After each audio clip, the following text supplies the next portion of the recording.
93. The Way. Chalcedon Position Paper number 56, November 1984. If we begin our thinking with a false premise, we will work our way to a false conclusion, or at best a faulty one. A persistent problem which has plagued the Church has been the influence of Greek philosophy. So many of the Greco-Roman converts were men of learning and ability, so that their entrance into the Church meant also the entrance of alien presuppositions. An important example of this was Origen, AD 186 to 254. Origen was apparently a most appealing figure as well as a scholar of note, but he brought into the Church some strange opinions. With respect to Scripture, Origen held to the belief that Scripture's plain sense could not be accepted. No man of intelligence, he said, could believe, with respect to Genesis chapter 1, that the first, second, and third days of creation were literal and normal days without the sun, moon, or stars. Also, he held it was silly to believe, in terms of Genesis chapter 2, that God, like a farmer, planted a paradise eastward in Eden. The Bible gave us, Origen believed, figurative expressions which indicate certain mysteries through a semblance of history and not through actual events. On First Principles, chapter 3. For such men, the quote-unquote truth of the Bible was not in its material content, but in the ideas or principles set forth in the quote-unquote history and behind the history. For Greek philosophy, there were two kinds of being, matter and ideas. The wise men worked through the material husk to grasp the ideas or principles, the universals. In the Eastern Church, this approach was very strong. St. Gregory of Nyssa, circa AD 331 to circa 396, the younger brother of Basil the Great, wrote, "The life of Moses, in terms of this. The law of God through Moses was ignored as too materialistic." Now, Gregory's premise was, the law does not instruct us how to eat, because nature is a sufficient lawgiver with regard to these things. As a result, even the Passover was seen in terms of a hidden meaning. Gregory was a leader in the kind of interpretation still popular in some evangelical circles. The law was ignored, but hidden meanings were seen in the tabernacle colours and the colours of the priest's vestments. Gregory always sought the hidden meaning of the Bible's history, the spiritual truth behind the material dross. Like a good Greek, his trust was in guiding reason. Even the Egyptian army in pursuit of Israel was reduced to the various passions of the soul by which man is enslaved. Gregory's Life of Moses tells us little about Moses or God's Word. It tells us much about a Greek view of the spiritual life. The Bible became an arcane book which philosophers alone could interpret.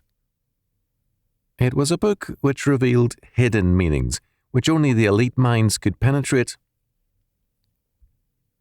Western, Latin Christianity was less infected by such thinking and grew rapidly and vigorously. However, the revival of Greek thought affected the West in time. From 1100 to 1517, according to scholars, we see the emergence of lay spirituality in the West. Ideas previously limited to some monastic groups now became popular, and doctrine gave way to, quote, spiritual religion, end quote. The new piety, according to Caroline Walker Bynum, in Jesus as Mother, Studies in the Spirituality of the High Middle Ages, University of California Press, 1982, now located the fundamental religious drama and battle not on the cross, but within man's self. Religious faith became experiential and revivalistic. Christ's propitiation was replaced by the individual's experiential approach to God. By the 13th century, some women were preaching, hearing confessions from nuns under them, and bestowing blessings. And some nuns claimed priestly powers. Experience gave authority, it was held, that is, religious experiences. Gertrude of Helfta spoke to fellow nuns in the late 13th century of God as she, saying that God is a mother. The spirituality of the day became feminized, and Bynum says it was held that, in the Eucharist, God gives to the soul power over himself.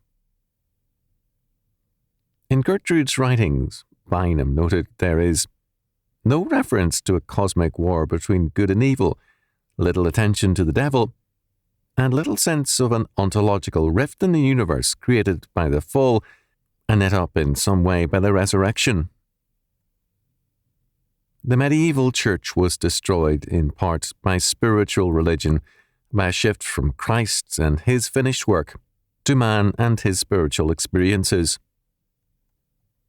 The Bible had become a book for scholars and pietists in which levels of hidden meaning were found.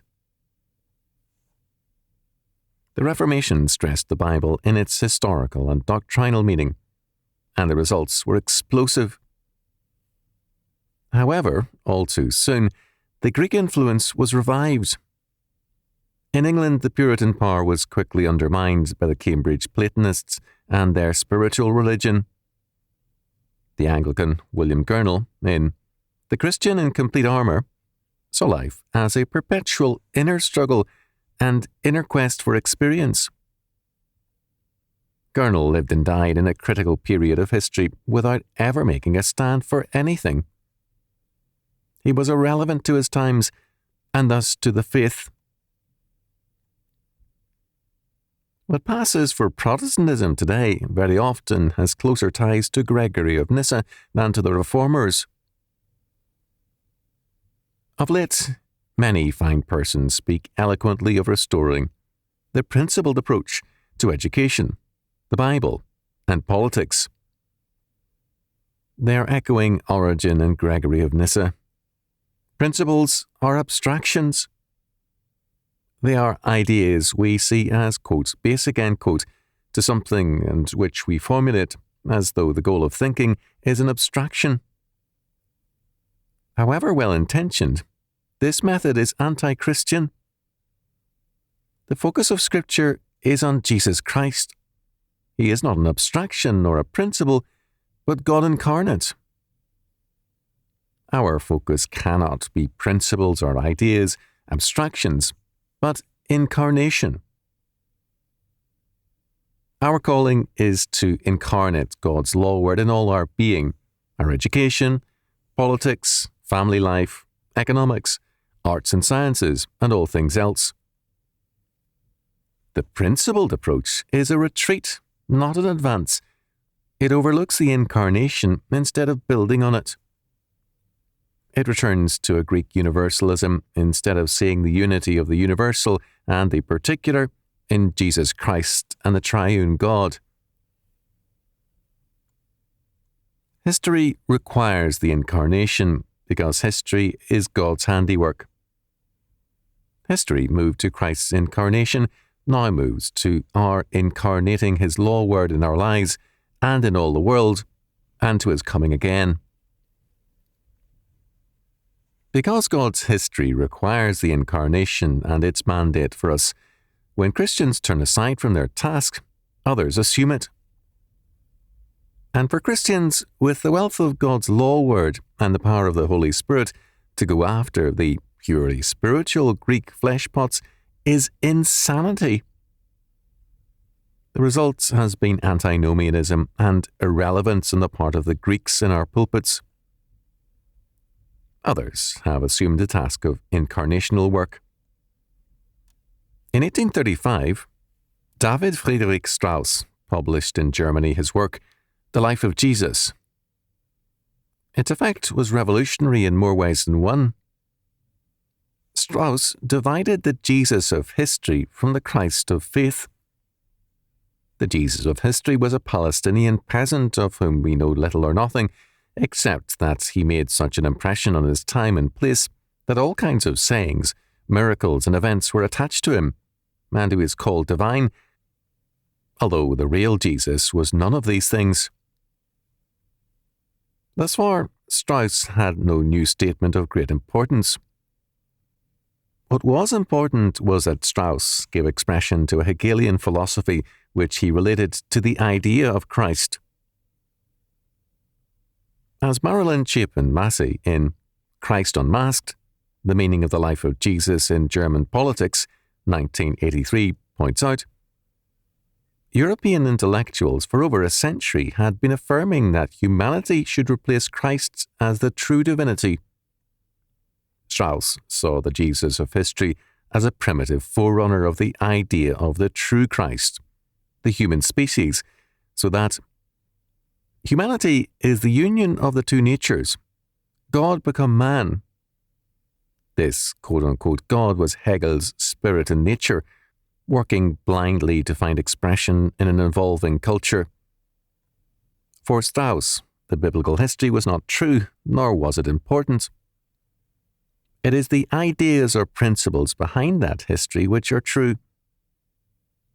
Taken literally, Bible history is offensive because it is supernatural.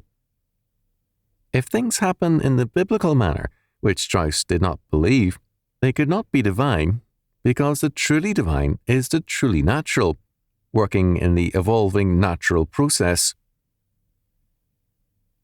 For Strauss, in differing editions of his book, there were two possible incarnations of this evolving God. First, he could become identical with humanity, with people as a whole, so that true democracy would express the voice of God. Second, this natural God could incarnate himself in an elite group of philosopher kings who rule over lesser men. Both these forms of incarnationism are very much with us today. Unhappily, some churchmen have nothing to offer a world in the grips of a savage war of evil against God but homilies on the colours of the tabernacle furnishings. Origen is alive and well in all too many pulpits. Origen is well known as a man who castrated himself to avoid lust. It did not work.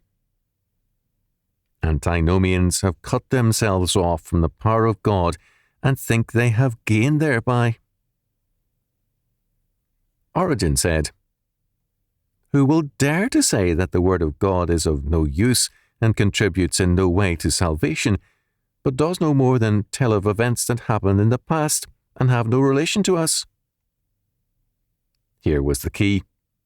Everything had to have a relation to us, that is, to our spiritual experience.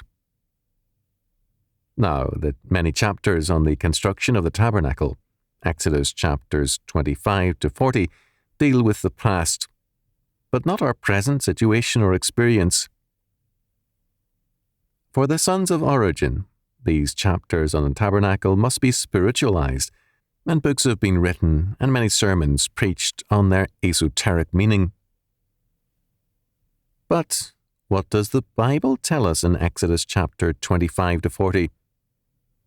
It tells us that the living God, the God with whom we have to do, is so precise in his requirements that he permits no creative or innovative designing in his house. This should scare these addle-pated, quote-unquote, spiritual leaders.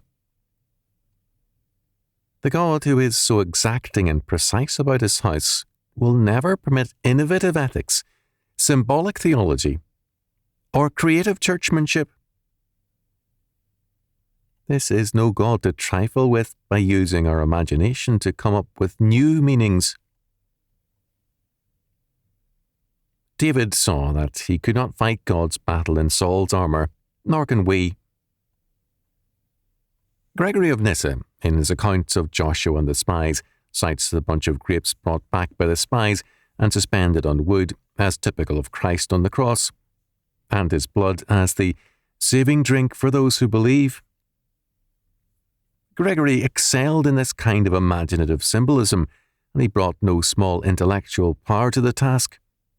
But, while Gregory wrote, Rome was dying. Unlike Salvian, he was little aware of that fact.